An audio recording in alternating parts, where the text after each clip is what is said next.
Bob Falconer and Robin Dixon, welcome. So thrilled that we're doing this today. Bob, this is in honor and appreciation of your book that just came out, The Others Within Us, which I've been waiting for years. So I'm thrilled that that's finally out there and available.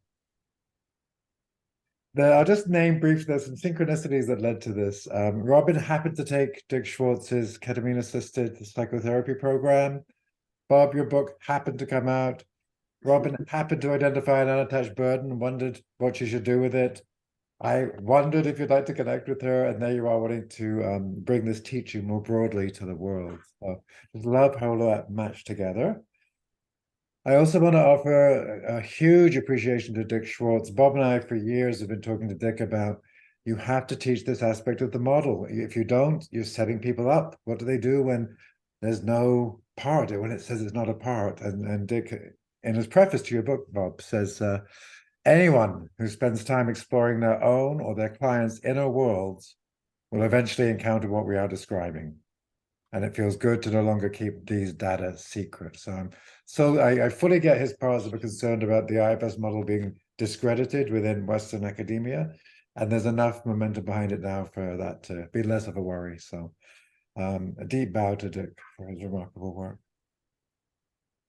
Robin is on staff with IFSCA. She's senior staff and runs some of the cohorts and does remarkable work. So I'll give you a plug there, Robin. And I have been very quietly offering the advanced weekend, which includes some of your teachings, Bob K. Gardner's, Locke Kelly's, Ed Yates on shamanism and guides. I'm going to open that up more. It's still only 16 people, but I'm going to make it more available to the IFS community now that they've given us the okay to talk about this stuff. I'm going to bow out in a moment and hand this over to you, Bob, for the session. A reminder, Robin, I know you've agreed to have this and have this as a teaching piece publicly. We never know what's going to come up in session. If at any point during the session or after, on reflection, you decide, no, I want to keep that personal, then it will not be published. Okay, just so your parts know. Thank you. All right, so I'm going to go off camera and leave you two to it. Okay. Hi, Robin. Hi, Bob. So you got some foreign energy in your system? I do, yes. Okay. Yeah. How's it show up? Um, well, I can name how I've become aware of it, and even right there where I went to go inside, like I closed my eyes to check in. Already, I have some parts around that feel, well, the word would be scared. Okay. So having watched this for the last couple of weeks, it's very hard to go inside. Again, as I try to do that, I can feel a lot of activation. Okay, let's talk to the scared parts. Hi, Mhm. scared parts. Welcome. Makes sense you'd be scared. How you feeling towards them, Robin? Yeah, I get it. It makes a lot of sense to me. Okay. How do they respond to your understanding them?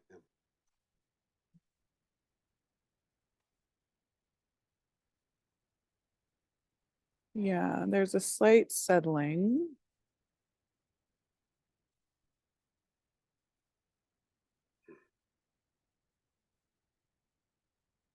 Okay.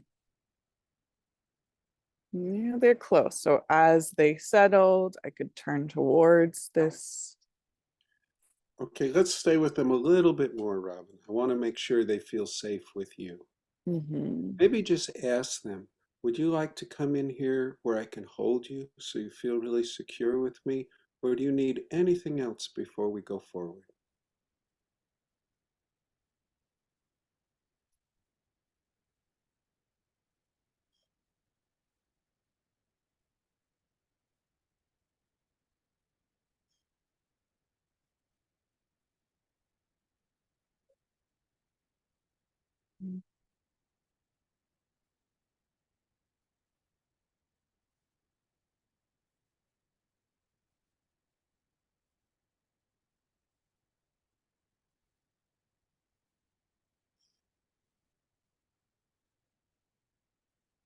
Yeah, I'm sensing a quieting of my system.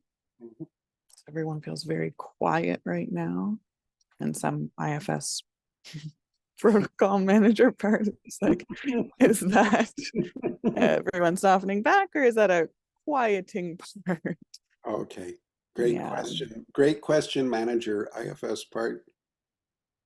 I want to say something to the whole system. Mm-hmm. These foreign energies, unattached burdens, only get power in us by scaring us. And when we're no longer scared of them, they lose all power. And there's nothing left for them to hook onto.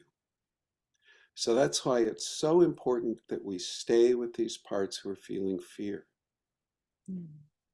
The gold, the real treasure in doing this work is being able to unite and comfort those parts who feel fear. It's even more important than getting that energy out right away. So I don't want to rush past them. As you say that, so during this retreat, one of the parts that I worked with very closely was a young toddler infant part, like about 2 years old. And I have been unable to comfort this part. This was a part crying in the crib. I was able to go retrieve this part and be with her. Mhm. And I have been unable to since, because that's where this UB gets me. Okay, really important, really Yeah. important. How are you feeling towards this part now, right now? It's tricky to say because if I turn towards her, Hmm. I get the UB. Okay, okay, Yes. So as I wanted to continue checking in with her as the IFS protocol, turn towards her and instead get this UB, like where I was holding her, like that's where I left her, holding her kind of on my hip, and instead I get this UB right there. okay, okay. Yeah.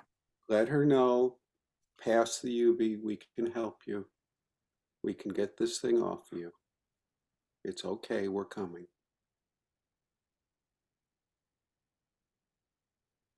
Yeah.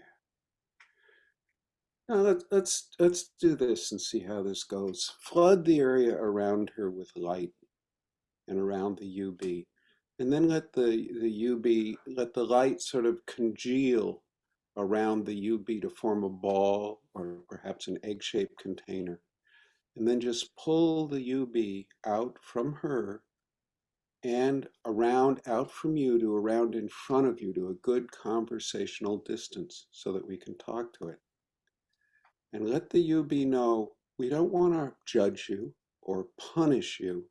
You're lost and in the wrong place, and we know you are also a suffering being.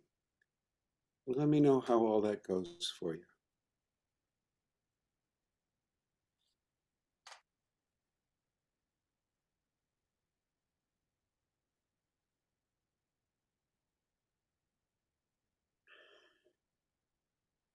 Yeah. Yeah, that worked. Okay. Now, notice, are there any cords or tubes or strings or any kind of connection coming back from the UB out in front of you to that young part of you or to anywhere on your body? Yeah. And don't Yeah. try and rip those out or cut them, okay? Everybody wants to do that. Where do they Yeah. It's attached to her. So now as I did that, I've got the UB over here. I've got her back on my hip. I can hold her again. Great. And then the cord or whatever is something is to her. Okay, can you see where it hits her body? Judging parts, but on her like kind of back kidney area. Okay, great. Hi, judging parts. Yeah. Judging parts. We're in we're in sort of a data collection phase. And you probably know, every scientist knows that if you start your analysis too soon, the analysis is faulty and that it messes up the data collection. So would you please help us gather data? We could really use your energy to just help us witness and see everything that's available. Would you do that for us? They are very willing to do that. Great. Thank them so much. Now, focusing back on her kidney area, back in her low back there, that thing, that attachment from the UB goes in there, and there's some part of her, something in there that it can attach to, that it's still got its hooks into. Yeah. Yeah. How are you feeling towards that one, Robin? Oh, so much love. Great. Now, I want you to be really super gentle here. This part of your part may never have felt love in its whole life. So offer that love really gently, okay? And see if it can sense you and even take in a half a drop.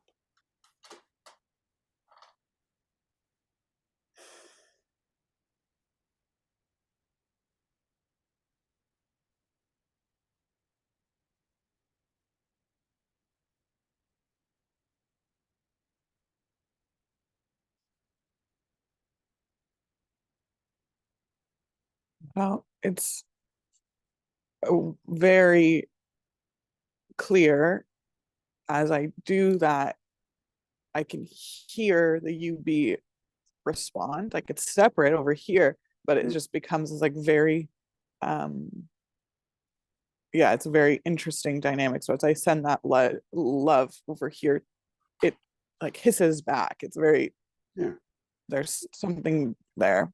yeah. Tell the UB again. You are lost. You are suffering. We're going to help you go where you can get what you really need. You will never be able to get what you really need in Robin. You are lost and suffering. We will help you. And then focus back on the little part of the part. Can she receive even a drop or half a drop of your love?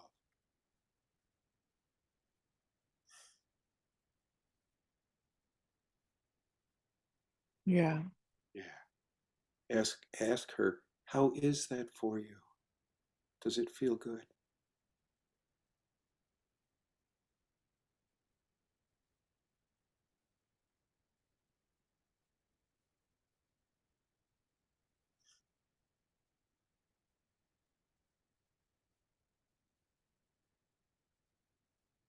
Yeah, she's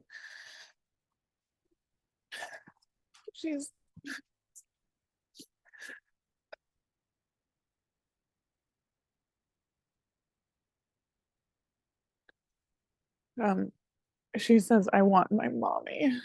Yeah. Yeah. And because mommy wasn't there, she took in this UB, huh? Yeah, it makes sense. Keep offering her the love and tell her there's lots more here.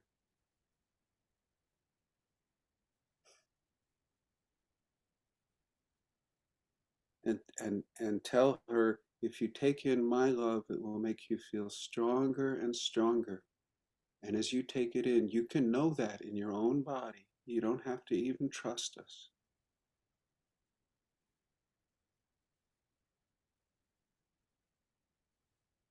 Yeah. Yeah. Yeah. Now ask her. Then this is the big question, and it's a real question. She gets to say yes or no. Can you come to me and let me hold and love you and let go of that UB, that foreign energy? Okay, great, great. Welcome her in. Welcome home, honey. I've missed you. Welcome home.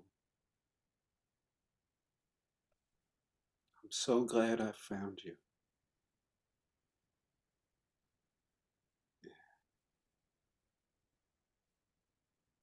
Yeah, I've got her. Great, great. So pull the UB in its ball of light just a little bit further, like 6 inches or a foot further away from your body, and see if there are any tugs or pulls anywhere on your body, or if there's any more connections coming back. No, it just fell. Like I tail fell. Okay, yeah, usually when the part's attached to us, those connections just dissolve away. So what are you seeing now in there?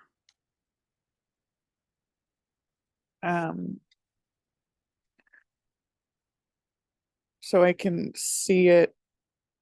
It's so bizarre to describe this.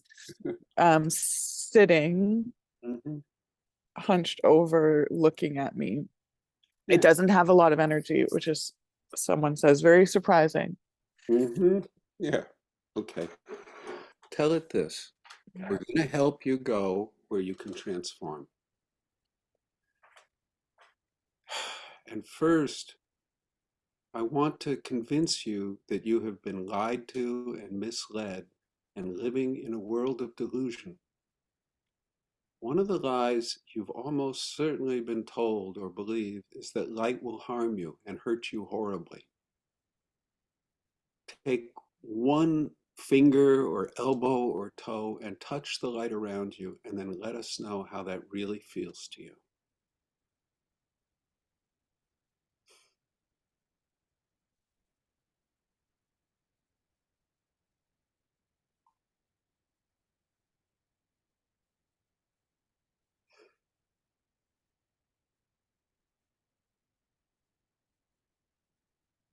Wow, this is so. As he did that, he kind of recoiled as though it was gonna hurt, and then he's now like curious, like he's now like exploring it, like the light. He's like Yeah. exploring it. Hmm. It actually feels good, doesn't it? Just ask him. So he's like a little bit skeptical. Yeah. Um, wow. Yeah. Okay. He's very courageous. Many of these beings won't even try and touch the light for a long time. So this one's got some courage. Now tell him this. If he looks up, he'll probably see something that looks like a tunnel or maybe a trail. And at that end of the tunnel, there's light. And there are kind beings leaning down to help him. And they want to welcome him home. There may be beings he loved a very long time ago. Can he see that? Yeah. Tell him you can just start floating up there, and every little bit you go, you'll know in your body it's good for you. And tell him, take all your parts, all your employees, all your soldiers, take all your stuff with you.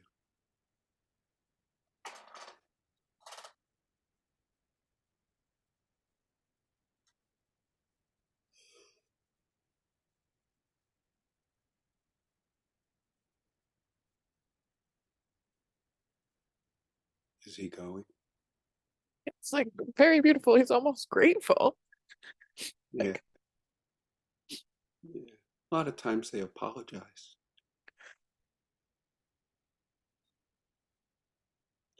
If you can, Robin, with a whole heart, sometimes it helps to just say, go in peace, go in peace. And watch him until he's completely gone. mm, yeah. Yeah, Oh, completely gone now, Robin.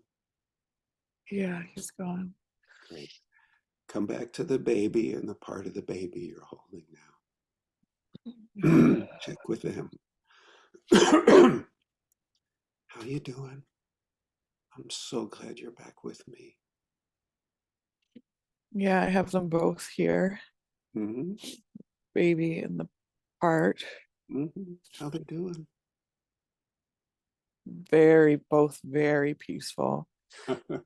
Wonderful. Yeah. Wonderful. There's something about so the image of the bedroom where the crib was continues to come up. Okay. I think that's an important trailhead. It's just like, it's just dark. Like there's so much like wanting light to be in there. Okay. Okay. You could see if that wants to happen right now or if there's more work you need to do first.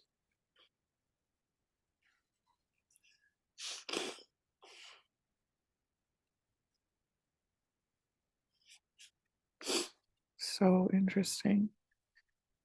Um, I just went into the bedroom and opened the window, and it's like morning. And so there's just light in there very naturally. And I'm just letting this one see that. Mhm.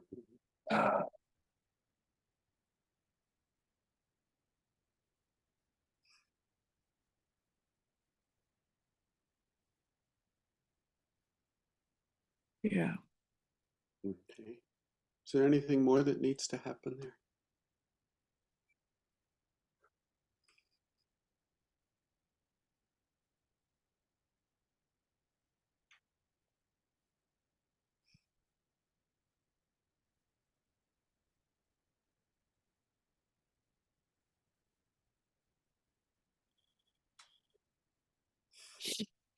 Um, so the my little part is playing on the ground.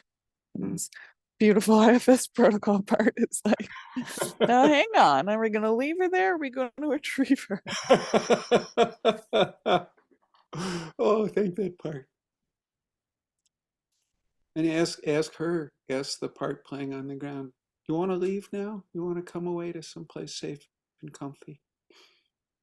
Yeah, yeah, she's wants to be with me. Great. Good choice. So bring her forward.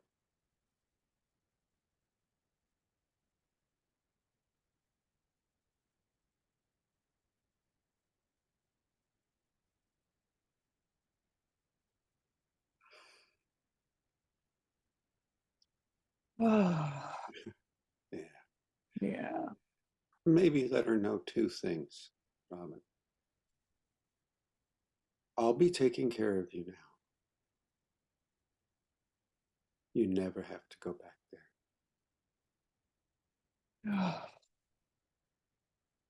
And then ask her, is there more stuff in you that you'd like to unburden now, to get rid of? Maybe beliefs or the loneliness or big feelings, stuff like that.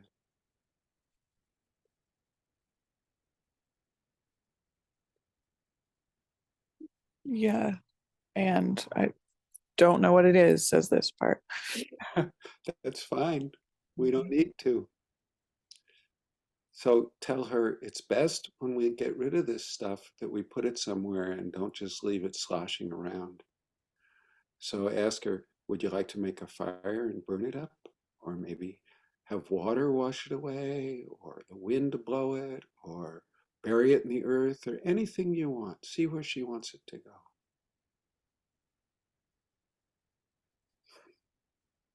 Yeah, she wants to throw it in the water. Great. Okay, so tell her, just start letting this stuff go. It's a really natural process like breathing. It's usually not hardly any work. It's just letting go.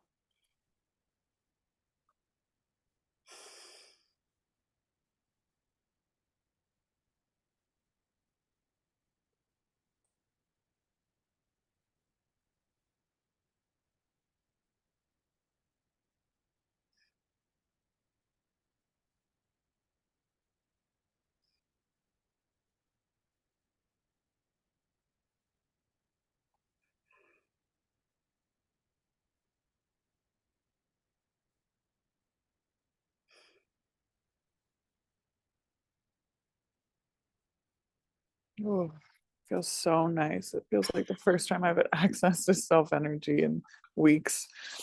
Oh, great. Yeah. How's she doing? Is it all out? Yeah. Okay, tell her that I'm an old fuddy-duddy and I want to make double sure. Ask her, would you check the back of your heart, sometimes there's like a scabby thing there that can come off and let more out. And any other places you might have missed the first time.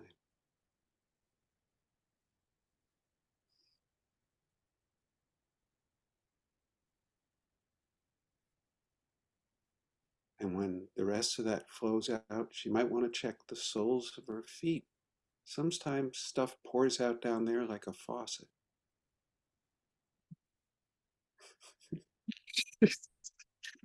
um, likes your double checking. And so she, when it was finished out of her feet, looked and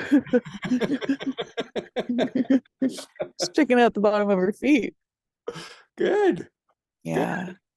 Okay. She's kicking them off, shaking them. Great. Wonderful. Yeah.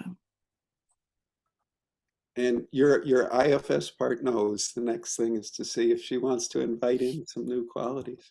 Actually, I think the new qualities are already there. It's just a matter of giving them more room. But I don't know for her. I'm just guessing. So, and she can say it out loud or keep it secret. It's whatever is best for her.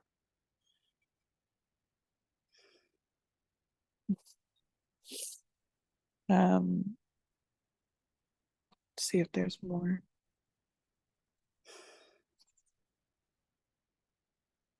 She says she wants to call in more fun. Mm-hmm. Yeah.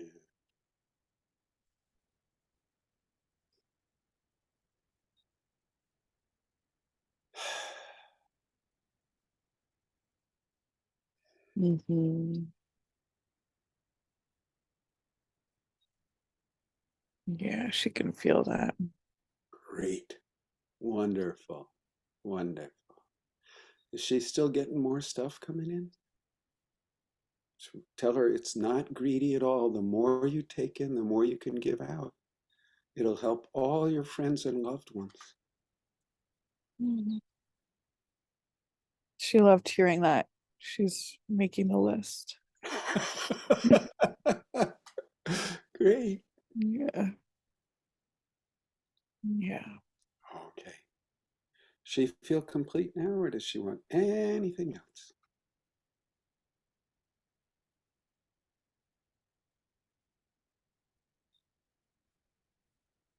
She's very happy. Good. Good. Wonderful. Wonderful. Okay. If it's okay with her, I'd like to talk to, what did you call it? Your figuring, you didn't call it figuring out part. You're skeptic, or what did you call One was it's this camp here. They're all here. It was it? Okay. because it didn't understand the one that's now data analysis. Yeah. Yeah. Yeah, Hi, before gang. data analysis. Hi, gang. Welcome back. What do you think? Yeah, let's see.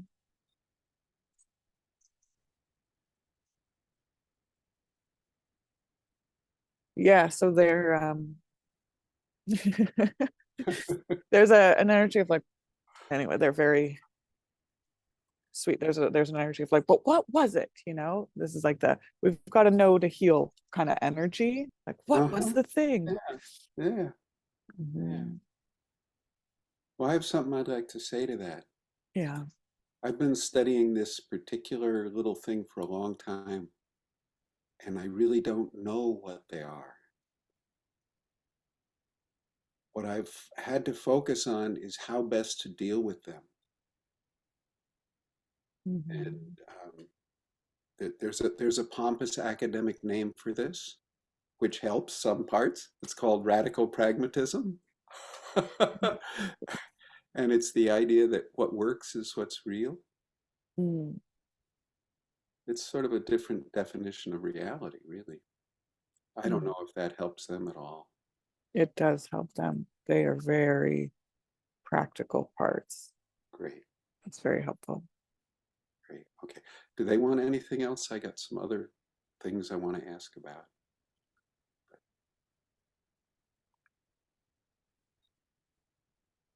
No, they're settled. Okay. I want I want to say one more thing to them. Mm-hmm. Mm-hmm. And maybe they'll be the ones to figure out what these things actually are. But I want to say one more thing that's been really helpful to my figuring out parts. Mm-hmm. There is some basic biopsychological dynamic that has occurred in every culture we have records of and in every era of history we know about. And that dynamic can have huge impacts negatively or positively. And it's usually been called spirit possession. But I think that's just a metaphor too. But it's real, it affects people, and we can work with it. Does that help them?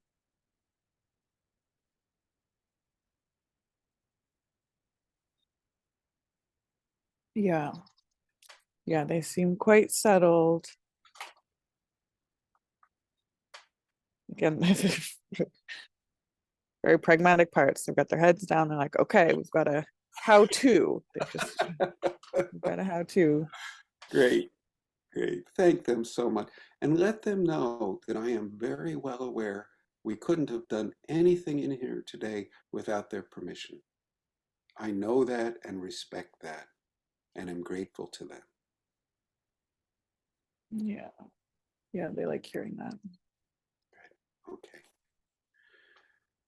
Okay, Robin, very often at times like this, when there's been this kind of clearing and unburdening, people are more open to guidance or guides or whatever those benevolent energies are. So if you want, you might want to go back inside and see if there's something like that around that wants to communicate with you and that you want to communicate with. These, so maybe just take a moment to see if there's something like that. Yeah. Before I go in, during one of my ketamine journeys, a guide came to me. Mm-hmm. And when I went back into that space to visit with the guide is where I found the UB. So as you say that, my system is like, are you sure we can go back there? Remember, the UBs only get power by scaring us. When we're not scared of them, they have absolutely no power.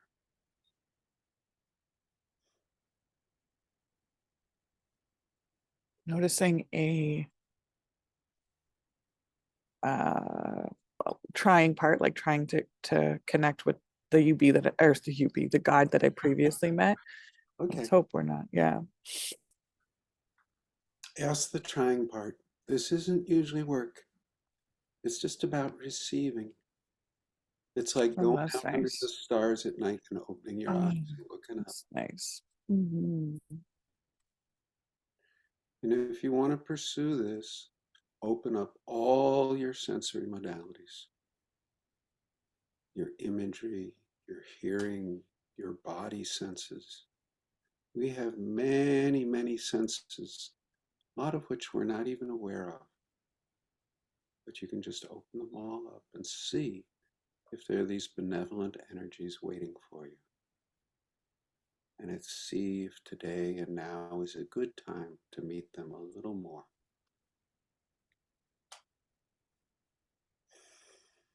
I can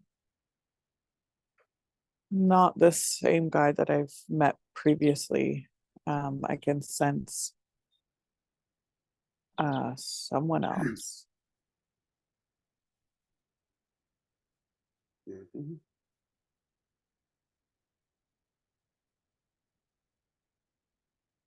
Mhm. Yeah, I notice. I'm noticing the scared little ones again. And Okay. so just, Okay. yeah. Yeah, stay with them. They're more Mhm. important. Let them know all this stuff that's from outside of us is real scary now, huh? Yeah. Yeah, of course. Of course. And let them know we don't have to connect to that thing outside. What's really important is that we're all together again.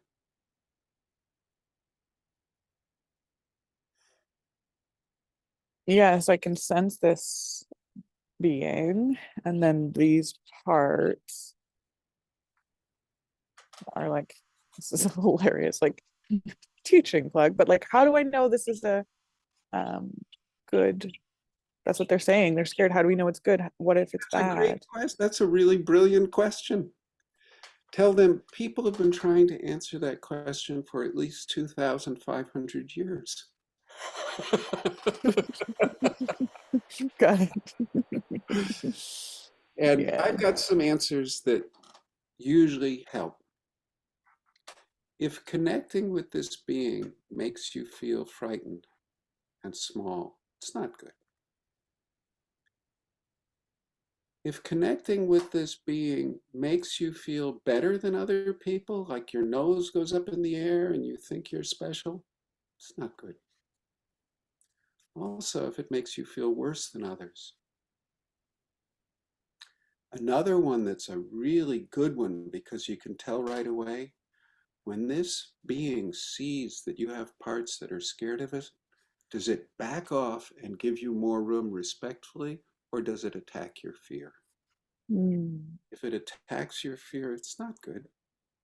If it backs off respectfully and waits for an invitation, there's a pretty good chance this is a real guy.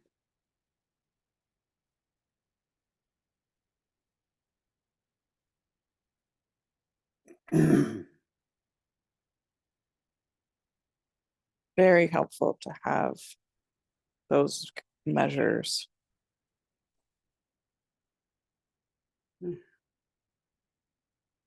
And then I have, Yeah, no, there's no need to do this if it's scary or too much for them. It's just like an invitation. And I think what's really important is they know that not everything out there is bad and scary. Some of it's really big and powerful and wants to help you. And it can be hard to find, but it's there.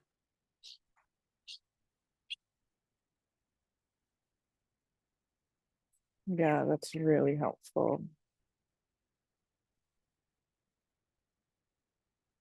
I have a timekeeper part. So my I'm on system, it, don't worry.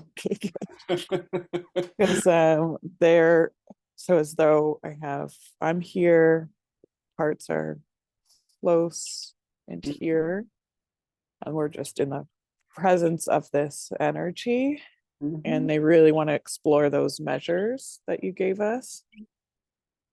And then someone's like, but how much time do we have for this exploration? Well, we only have a little less than 10 minutes, like 8 minutes. But tell them this, people, this is not something to be rushed. It's something to take your time with.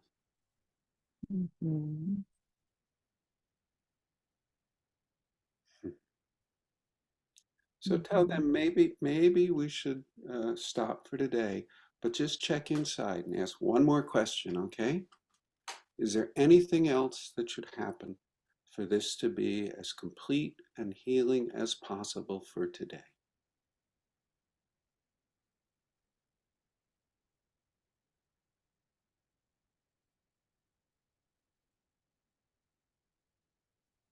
There's a part that has to name, I'm sitting outside this whole time, and only now are the birds here and chirping. I don't know if you can hear them, but there was like a distinct moment. It's been totally silent, and now it's full of chirping birds. Oh, great. The Sufis say that the song of the birds is the song of God. It's so nice. Okay. And a lot of people find a few deep breaths help them come back in a sweet and easy way.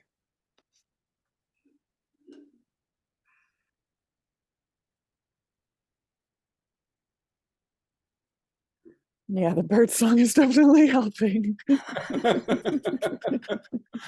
Yeah, definitely. And you ready to have Derek back in? Because he said he wanted some questions here at the end. You might have some questions too. Yeah, let's invite Derek in. Thank you. I do love to be invited. Robin, I'm going to ask if you could just stay with your system for a bit. I'm just going to direct some questions to Bob and offer some commentary. what people have just witnessed is a session between a master of IFS and these realms in particular, and someone who's so intimate with her own system. That's why it flowed so beautifully. But I want to stress this is advanced work. It's advanced. So if you're familiar with the IFS protocol, I strongly recommend you either take stepping stones or the level 1 before you begin to move into these realms. Because it looks so beautiful, it flows so beautifully. And I was aware at each of the choice points, what the choice points were and how it could have gone astray. So Yeah, yeah. Let me just say there were many places we could have gone south. yeah. So Bob, I have a practical question. You got at a moment of mum's unavailability. So it made me wonder, is this common in attachment trauma that a UB will come into to that longing, to that void? Okay. Dick used to say, I'm not sure what he's saying now, that these things always came in offering power to the powerless child. Okay. But I know now that they often come in offering companionship to the lonely or isolated child. Okay, good. So actually, the other one, power to the powerless, is much more common. Okay. So in abuse situations, neglect situations, that powerlessness, yeah. Yeah, yeah. Good. Thanks. Because I know attachment trauma is much more common than we used to give it credit for. I also noticed, Bob, a question about your language. I noticed it has been quite directive at some point. You were saying to the little one, welcome home, honey. And it felt like putting the words to use. I wondered if that came from just an intuitive flow in the moment with this particular client, or if that's generally how your style goes. Well, especially in this case, because in many sessions, that reuniting of a person with the part would be the center of the session. Right. So I wouldn't be so directive. I'd elicit their language more and more, but I wanted her reconnected with that part well enough so that we could get the UB out. So that I wanted the connection to be good enough so that the part would let go of the UB. Got it. So that's a very much more focused, narrow little goal than I would have in general IFS therapy. So it is a little different. Yeah, thank you. It also speaks to how you've refined and how you work with the model. I was also really struck, Bob, by how you shifted. My experience of you was that you shifted to the UB as client and brought your Yeah, companion. yeah. That primarily comes, well, you know, the exorcists and deliverance people are all, it's hostility and conflict. The UBs love that. That's their world. Of course, of So it course. feeds them energy. It's like, you know, protector energy brings what the protectors most fear. Yeah, The spiritists in Brazil, who know an unbelievable amount around this field, they say that when one of these things shows up, it becomes your client. right. It's your responsibility to heal it as much as it is to heal the person in front of you. So I don't go quite that far, but I think they have a great deal to say. And I just want to say one other thing. Brazil is leading the world right now in integrating this kind of care. There's over 50 psychiatric hospitals in Brazil that have spiritist healing teams as part of their care. Also, also a center for ayahuasca, for Umbanda, from Santo Daime. Yeah, there's a lot of the integration down there. I know. Yeah, there's a whole new development of the Daime Church that works with these things. Right. So is it a thread? UB as client. Oh, that's an evolution for me. I first encountered a UB 20 years ago, and Dick cleared it from my system, but he cleared it with this kind of, yeah, just let it know it has to leave, it can't stay, blah, blah, blah. And I don't know if Dick's refined that, but he probably has. He's always refining the work. But to bring compassion to it was not part of the protocol back then. So it's just so lovely to see and so rich. And it keeps you in your loving nature, which is just so. Yeah. And one Dick used to believe that the light actually hurt them. Right. And I think the reason why they reacted so terribly to the light was their fear of the light. And it was their fear of the light that actually hurt them. So you could see when this one touched the light, it went like that. And then it got all curious. What is this? I was wrong. I was wrong. So, and I think Dick now agrees with that. That was great. Beautiful work. Can I comment on that moment? Like, it was very beautiful. It was also not how I've worked with UBs previously, and it was very beautiful to see like the UB also kind of transformed in that moment. Like, at first it settled, but then it actually got some like curiosity, but then it also like felt grateful. Like, as it saw where it was going, it was like grateful to me, and I was like very emotional to see. Yeah. Let me say one other thing about that, because I think this is something else I've added that's new. That tunnel imagery comes from near-death experiences. And I offer UBs, some of them are a lot, this one was fairly ready to go. Some of them are a lot more dubious and, distrustful. I offer them a lot of images that come out of near-death experiences about transition. And I'm sort of modeling it on that. And there's this guy Grayson who has a list of like 20 characteristics, I think. So you could really go into a lot of detail about using near-death imagery as something to help UBs move along. It's the second of your demos, Bob, where I've heard you speak to those kind beings that are available, and both times it was right on the money. The other one's part of the advanced weekend. Is that usually the case when you offer that there are kind beings there? Is it more often than not that they're receptive to that? I think they're always there. I'm not sure that always is a dangerous word, but sometimes the UBs choose to go back to the darkness anyway. Oh, fair enough. And then what I say is, you can no longer stay with this person. We don't get to control where you go, but we can offer you can go here to the healing realms, or you can go back to the dark. And there's a lot of things I've developed to encourage them to make the choice I want them to make. Bob, some people will have seen this and be very enthusiastic to work with you. Are you currently offering courses, trainings? My goal is to develop something I'm jokingly calling UBU, where we'll have this big online, the course with Life Architect is 14, 15 hours over 4 days. But then I'm going to have special advanced ones that'll be 3 and 4 hours.